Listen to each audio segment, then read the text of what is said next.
अस्सलाम वालेकुम।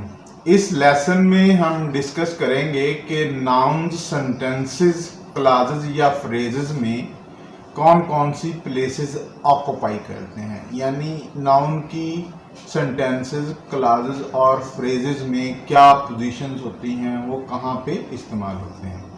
एक बात जो आपको याद रखनी चाहिए वो ये है कि कोई भी लैंग्वेज सबसे ज़्यादा नाउन्स से मिलकर बनती है। तो नाउन्स बहुत ज़्यादा इम्पोर्टेंट वर्ड्स होते हैं।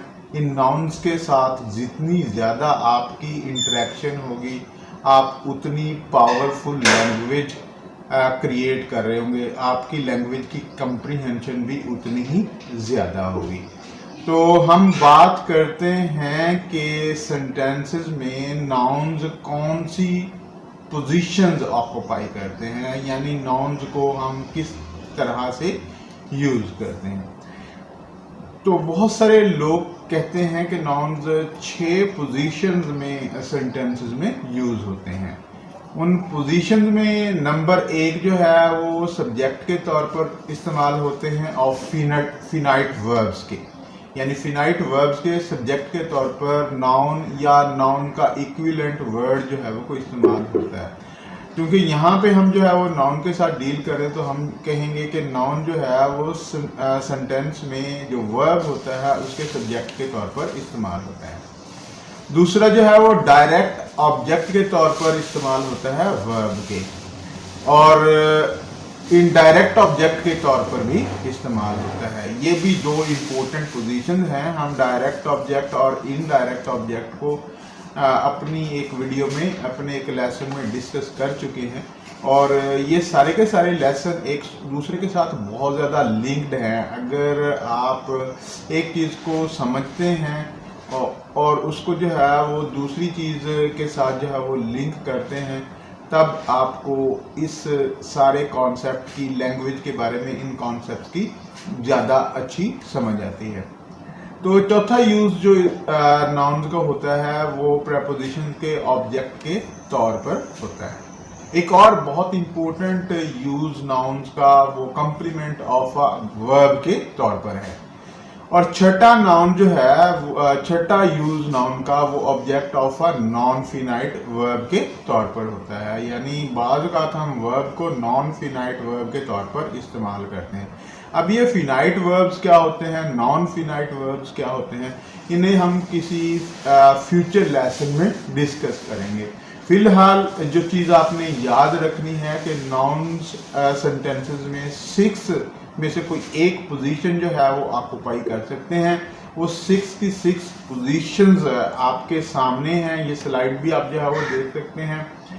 अब आपने इस चीज़ को अपने जहन में रखना होता है। आगे हम चलते हैं, हम कुछ पैराग्राफ्स लेते हैं 9th क्लास की टेक्स्ट बुक से, और उन पैराग्राफ्स में सेंटेंसेस में नाउन्स को रिकॉग्नाइज करते हैं और साथ ही ये भी पॉइंट आउट करते हैं कि नाउन किस पोजीशन में इस्तेमाल हुआ है।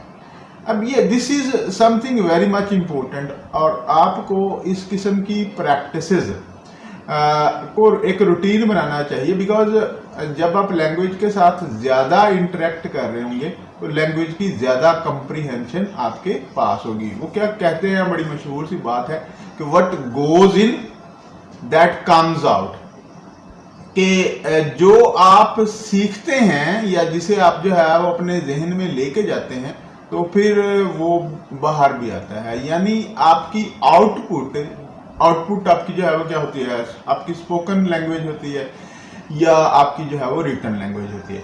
ये आपकी स्पोकन लैंग्वेज और आपकी रिटन लैंग्वेज डिपेंड करती है कि आप कितना ज़्यादा जो है वो चीज़ों को पढ़ते हैं और कितना ज़्यादा चीज़ों को सुनते हैं। अब ऑफ कोर्स जब एज अ स्टूडेंट आप किसी भी सब्जेक्ट को स्कूल्स में, कॉलेजेस में फॉर 1 ईयर कंटिन्यूअसली पढ़ रहे होते हैं, उस वक्त आपसे एक्सपेक्टेशन की जाती है कि आप उसको एक्सपर्ट लेवल पर लेके जाएंगे, और एक्सपर्ट लेवल पर लेके जाने के लिए आपको लैंग्वेज से रिलेटेड सारी टर्मिनोलॉजी का पता होना चाहिए। तो अब हम कुछ 2 पैराग्राफ देखते हैं और उन दोनों पैराग्राफ्स को डिस्कस करते हैं कि नाउन्स कौन कौन सी पोजीशंस में ऑक्यूपाई, कौन कौन सी पोजीशंस में आते हैं, या सेंटेंसेस में नाउन की कौन कौन सी पोजीशंस होती हैं। ये फर्स्ट पैराग्राफ आपके सामने है। पहले मैं इस पैराग्राफ को रीड आउट करता हूं, होल पूरे के पूरे को जो है वो पढ़ता हूं, देन जो है हम सेंटेंस वाइज देखेंगे कि नाउन जो है वो कहां पे इस्तेमाल हुआ है और किस तरह से इस्तेमाल हुआ है।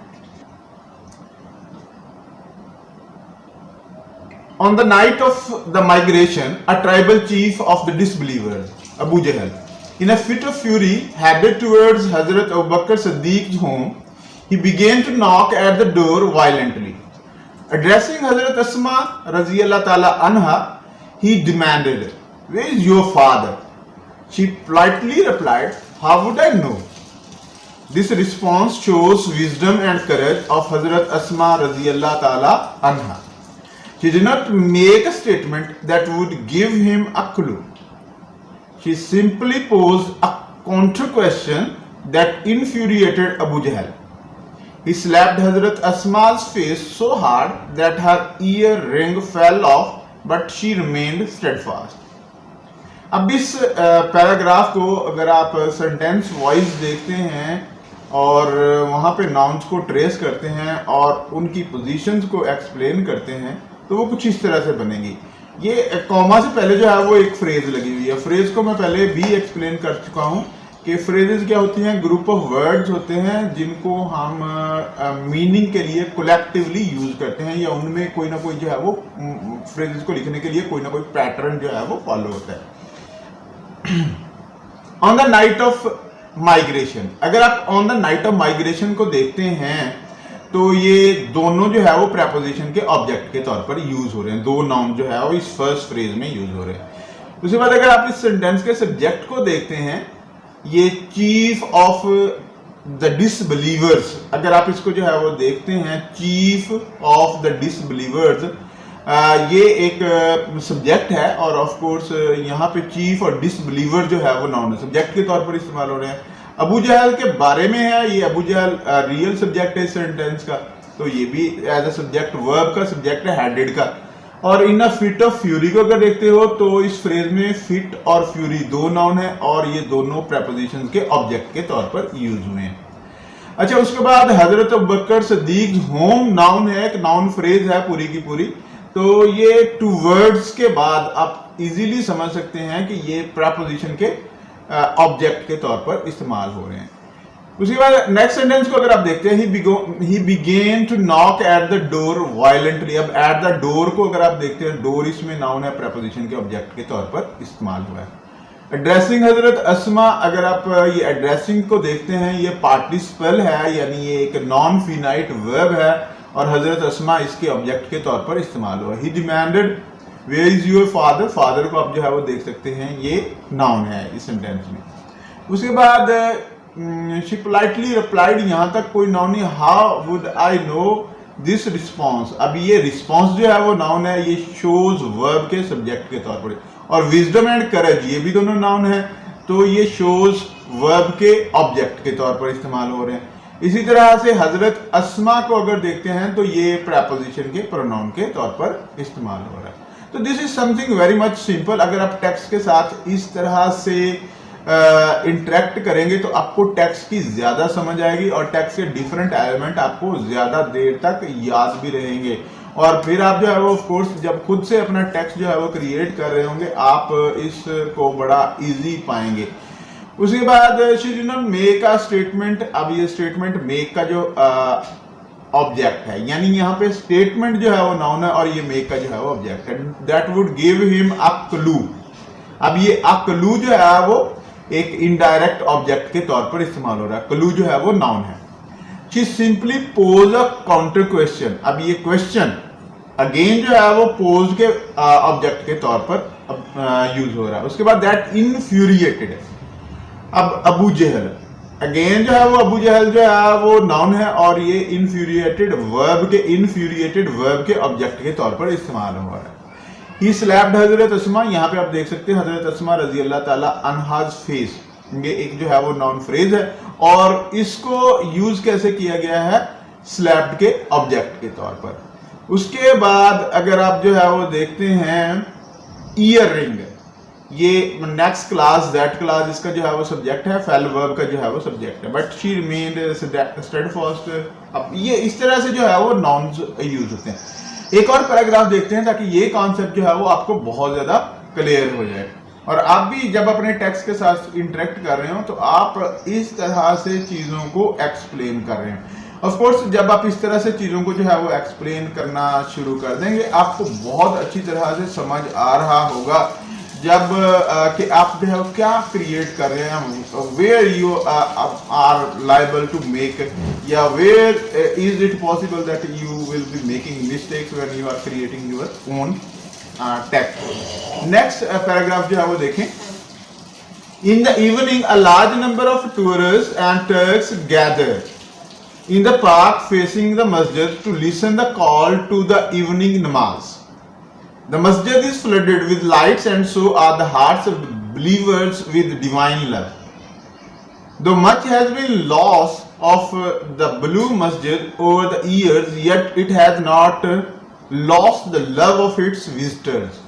The masjid is still one of the most visited monuments of the world. तो ये पैराग्राफ है। इस पैराग्राफ में अगर देखते हैं तो इन द इवनिंग ये एक प्रेपोजिशनल फ्रेज है। हम आने वाले लेसन में डिफरेंट टाइप ऑफ फ्रेजेस को भी जो है वो डिस्कस कर रहे होंगे। तो ये इवनिंग, इन द इवनिंग जो है वो नाउन है, ऑफ कोर्स ये इन का ऑब्जेक्ट है, प्रेपोजिशन का ऑब्जेक्ट है।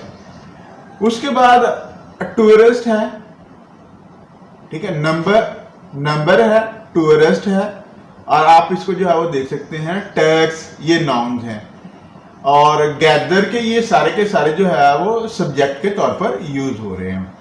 और पार्क है, ये ऑफ कोर्स आप इसे देख सकते हैं कि इन द पार्क, तो ये इन का प्रेपोजिशन का ऑब्जेक्ट है। उसके बाद मस्जिद है, तो ये फेसिंग के ऑब्जेक्ट के तौर पर इस्तेमाल हो रही है।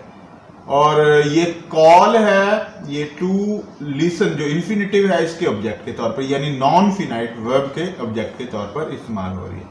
अब ये इवनिंग नमाज, यहाँ पे नमाज अगर आप जो है वो देखते हैं ये भी प्रेपोजिशन के ऑब्जेक्ट के तौर पर यूज हो रहा है। उसके बाद नेक्स्ट सेंटेंस को जब अगर आप देखते हैं, मस्जिद नाउन है और ये सब्जेक्ट के तौर पर इस्तेमाल हो रहा है। अब ये is flooded with lights, lights जो है वो नाउन है यहाँ पे, और ये इज फ्लडेड और उसके बाद विद लाइट्स है, विद प्रेपोजिशन के ऑब्जेक्ट के तौर पर इस्तेमाल हो। So are the hearts of Muslim. अब इस सेंटेंस का सब्जेक्ट जो है वो आगे है, और flooded so are the hearts of Muslims, और ये भी जो है वो आप देख सकते हैं कि वर्ब के कंप्लीमेंट के तौर पर इस्तेमाल हो रहा है। ऑफ द बिलीवर्स, अब ये इसे बिलीवर्स अगर नाउन है, बिलीवर नाउन है तो ये ऑफ प्रेपोजिशन के ऑब्जेक्ट के तौर पर इस्तेमाल हो रहा है। इसी तरह से विद डिवाइन लव, लव यहाँ पे नाउन है तो विद प्रेपोजिशन के ऑब्जेक्ट के तौर पर इस्तेमाल हो रहा है। उसके बाद नेक्स्ट सेंटेंस अगर आप देखते हैं तो much has been loss of the blue मस्जिद। अब यहाँ पे क्या है, ब्लू मस्जिद जो है वो नाउन है, ये ऑब्जेक्ट है प्रेपोजिशन ऑफ का। ओवर द ईयर्स, ये ओवर द ईयर्स में ईयर्स नाउन है, ये ऑफ कोर्स ओवर प्रेपोजिशन का ऑब्जेक्ट है। उसके बाद yet it has not lost the love. अब ये लव नाउन है, ये ऑब्जेक्ट है लॉस वर्ब का। ऑफ इट्स विजिटर्स में विजिटर्स नाउन है तो ये ऑफ का ऑब्जेक्ट है। द मस्जिद, अब ऑफ कोर्स ये सब्जेक्ट है, still one of the most visited. अब इस ऑफ द मोस्ट विजिटेड, यहाँ ऑफ के बाद जो है वो ऑफ कोर्स एक प्रेपोजिशनल फ्रेज इस्तेमाल हो गई है, और ये मॉन्यूमेंट जो है वो इसका ऑब्जेक्ट है। ऑफ द वर्ल्ड को आप बड़ा इजीली देख सकते हैं कि ये प्रेपोजिशन ऑफ का ऑब्जेक्ट है। तो स्टूडेंट्स, लैंग्वेज के साथ इस किस्म की इंटरेक्शन आपको लैंग्वेज के बिहेवियर्स को ज्यादा बेहतर अंदाज में समझने के काबिल बनाती है। अदरवाइज अगर आप एक पैसिव लर्नर हैं और आप ट्रेडिशनल वे में इंग्लिश को पढ़ रहे हैं या ट्रेडिशनल वे में इंग्लिश को सीख रहे हैं, आप बहुत देर लगाते हैं, या आप में से बहुत कम ऐसे लोग बनते हैं, आप में से बहुत कम ऐसे स्टूडेंट्स बनते हैं, या बहुत कम स्टूडेंट्स ये कैपेबिलिटी डेवलप कर सकते हैं कि वो अपना टेक्स्ट जो है वो इजीली क्रिएट कर सकें। इंशाल्लाह we will be talking about all these concepts in our future videos. लेकिन आज के लेसन का टेक अवे जो है वो क्या है कि सेंटेंस में नाउन इन 6 में से किसी एक पोजीशन को ऑक्युपाई कर सकते हैं। ये किसी वर्ब के सब्जेक्ट के तौर पर यूज हो सकता है, ये किसी वर्ब के डायरेक्ट ऑब्जेक्ट के तौर पर यूज हो सकता है, ये किसी वर्ब के इनडायरेक्ट ऑब्जेक्ट के तौर पर यूज हो सकते हैं, ये वर्ब के कंप्लीमेंट की तरफ के तौर पर जो है वो यूज हो सकता है। अब ये कंप्लीमेंट क्या होता है, in future videos we will be discussing, in future lesson we will be discussing these concepts. और इसके अलावा ये किसी नॉन फिनाइट वर्ब के ऑब्जेक्ट के तौर पर, नॉन फिनाइट वर्ब्स मैं आपको बता दूं कि ये इन्फिनिटिव, जेरेंट्स, पार्टिसिपल्स, इस किस्म के जो वर्ड्स होते हैं इनको हम जो है वो नॉन फिनाइट वर्ब जो है वो बोलते हैं, क्योंकि यहाँ पे वर्ब से और वर्ड जो है वो बनाए जाते हैं। अब इनके साथ भी जो है वो ऑफ कोर्स नाउन की एक खास पोजीशन होती है, तो this is something very much important. बहरहाल ये वो पोजीशंस हैं जहाँ पे हम नाउन को इस्तेमाल करते हैं या इंग्लिश के सेंटेंस में नाउन को इस्तेमाल हुआ देखते हैं। इनका आपको जो है वो आइडिया होना चाहिए। जब भी आप किसी टेक्स्ट को गो थ्रू कर रहे हो तो आप अपने आप से इस किस्म के क्वेश्चन जो है वो करते रहें, क्योंकि इस किस्म के क्वेश्चन आपको प्रिपेयर करेंगे to create your own language. और ये आपका मेन ऑब्जेक्टिव होता है जब आप इंग्लिश पढ़ रहे होते हैं।